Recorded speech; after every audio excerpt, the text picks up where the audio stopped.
Hello students, welcome to our online classes.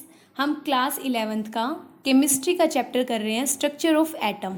इसमें हमने last time topic किया था इलेक्ट्रॉनिक कॉन्फ़िगरेशन। आई होप आप सबको इलेक्ट्रॉनिक कॉन्फ़िगरेशन लिखनी आ गई है। जैसे कि मान लो आज हम इसके कुछ एग्जांपल्स करेंगे ताकि इसमें कोई डाउट ना रहे, थोड़ी इसकी प्रैक्टिस हो जाए। सोडियम है, सोडियम का एटॉमिक नंबर 11 होता है, तो इसकी इलेक्ट्रॉनिक कॉन्फ़िगरेशन हम सबको पता है 1s2 2s2 2p6 3s1। ये तो आप लिख लोगे, ठीक है।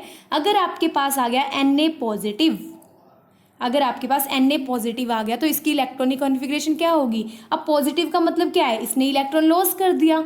अब देखो ये जो है हम 2 2 6 1 ये इस तरीके से करते हैं, तो ये क्या है हमारे 2 2 6 1 इलेक्ट्रॉन्स है ना, इलेक्ट्रॉन की डिस्ट्रीब्यूशन करते हैं हम। तो अब जब पॉजिटिव चार्ज आया इसका मतलब क्या हुआ, देखो जो ये 2 है, ये 2 है, ये 6 है, ये 1 है, तो ये क्या है, इलेक्ट्रॉन्स हैं, 11 इलेक्ट्रॉन्स हैं।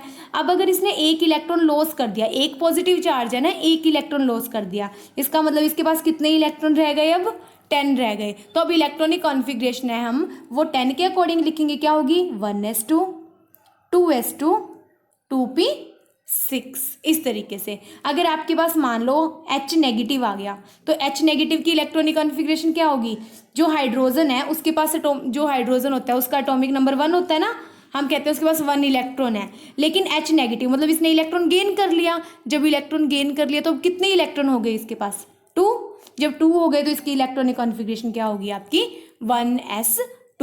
तो ठीक है, आपके पास कोई भी आ जाए आप सबकी निकाल सकते हो। एक और एग्जांपल कर लेते हैं, एल्यूमिनियम 3+ का कर लेते हैं। एल्यूमिनियम 3+, एल्यूमिनियम का एटॉमिक नंबर कितना होता है, अगर हम बात करें एल्यूमिनियम का 13 होता है ना, एटॉमिक नंबर 13 होता है, मतलब कि उसके पास 13 इलेक्ट्रॉन्स होते हैं।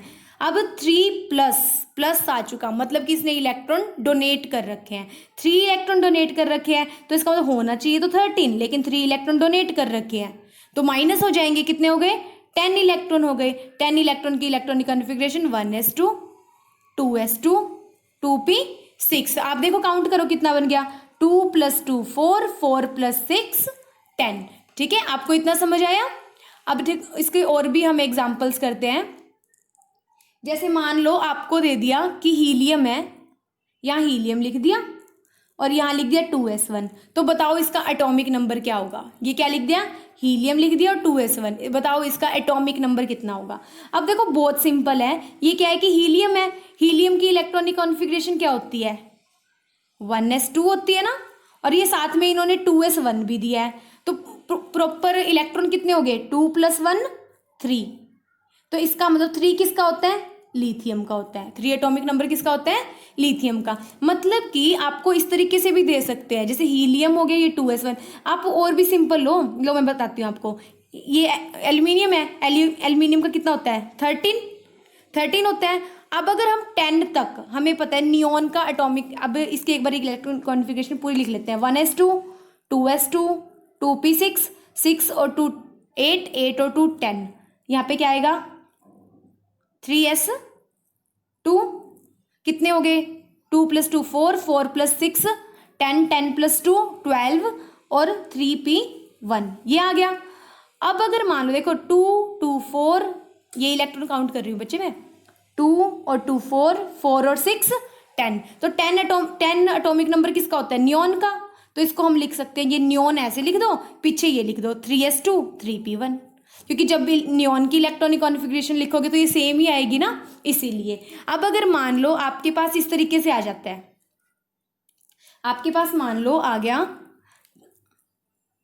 यहाँ आर्गन लिखा आ गया आपके पास, ठीक है, बाद में लिख दिया आपको 4s2 3d1, क्या लिख दिया आर्गन 4s2 3d1।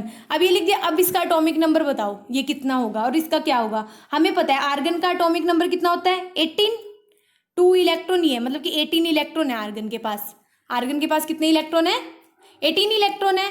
जब आर्गन के पास 18 इलेक्ट्रॉन है तो प्लस में ये कितने हो गए 2 इलेक्ट्रॉन, प्लस में ये 1 इलेक्ट्रॉन, कितने हो गए 18 + 2 20 20 + 1 21। तो 21 किसका होता है अपना स्कैंडियम का होता है। तो हम इस तरीके से इसको लिख सकते हैं। तो ये बहुत सिंपल है। आप छोटा बनाने के लिए कोई भी इलेक्ट्रॉनिक कॉन्फ़िगरेशन बहुत बड़ी है तो कोई एक एलिमेंट लिख दो और उसके आगे वाले लिख दो, ठीक है। तो ये बहुत ईजिली हो जाएगा।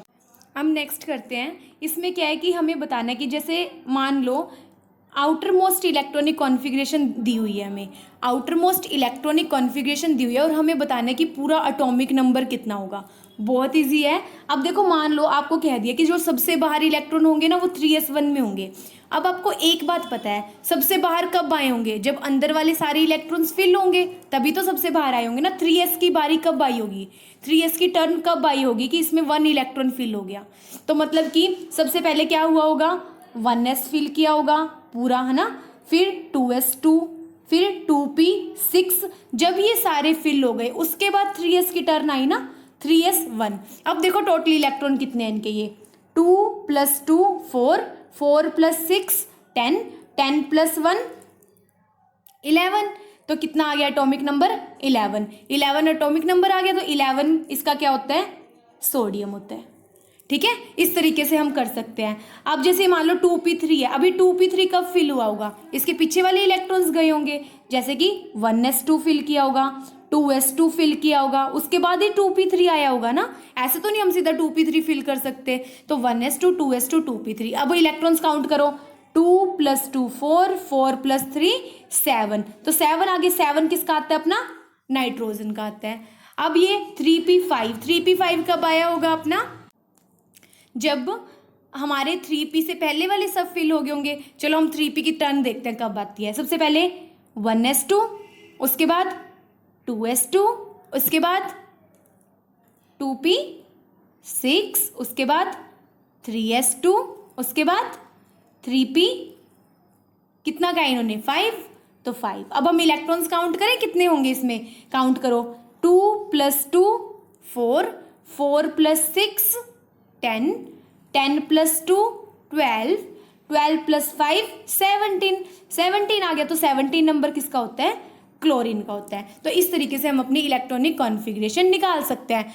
मैं एक चीज़ और आपको बताना चाहूँगी इलेक्ट्रॉनिक कॉन्फ़िगरेशन के बारे में। इसमें क्या होता है बच्चे, जैसे मान लो आपके पास एटॉमिक नंबर 19 है, जैसे एटॉमिक नंबर 29 है, 19 नहीं 29 है, ठीक है। एटॉमिक नंबर 29 किसका होता है, कॉपर का होता है ना।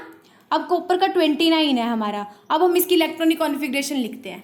चलो देखते हैं, 1s2, 2s2, 2p6, 3s2, 3p6। देखो कितने हो गए, 2 + 2 4, 4 + 6 10, 10 + 2 12, 12 + 6 18। अभी तो 18 हुए हैं। इसके बाद 3p के बाद हम क्या फिल करते हैं, वैसे तो 3d भी होता है लेकिन हम पहले क्या फिल करते हैं, अपना 4s फिल करते हैं। तो क्या आएगा 4s 2 और फिर क्या आएगा 3d, 3d आएगा ना। अब देखो कितने इलेक्ट्रॉन पेंडिंग बच गए, 2 + 2 4, 4 + 6 10, 10 + 2 12, 12 + 6 18, 18 + 2 20, हमारे 29 है। तो यहाँ कितने इलेक्ट्रॉन फिल हो जाएंगे, 9।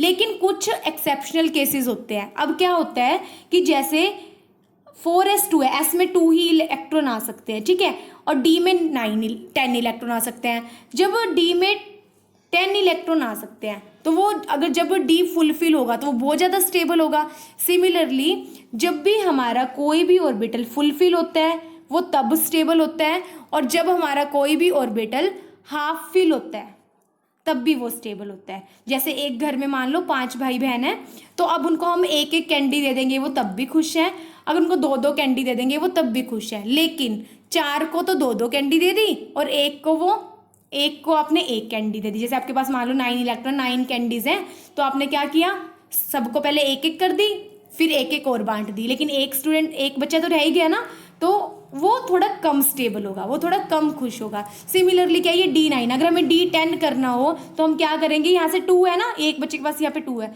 यहाँ हम इलेक्ट्रॉन इसको भेज सकते हैं। तो इसकी जो इलेक्ट्रॉनिक कॉन्फ़िगरेशन है वो क्या हो जाएगी, इतनी सेम रहेगी, ठीक है, इतनी सेम रहेगी। यहाँ क्या हो जाएगा 4s1 हो जाएगा और 3d 10 हो जाएगा। तो ये कई कई केसेस में है, मतलब हर एक में नहीं है, वैसे तो हर एक में नॉर्मल चलता है, कुछ कुछ केसेस में क्या है एक्सचेंज हो जाता है एनर्जी का, ठीक है, वो थोड़े से एक्सेप्शनल केसेस होते हैं, बस वो हमें स्पेशल ही करने होते हैं।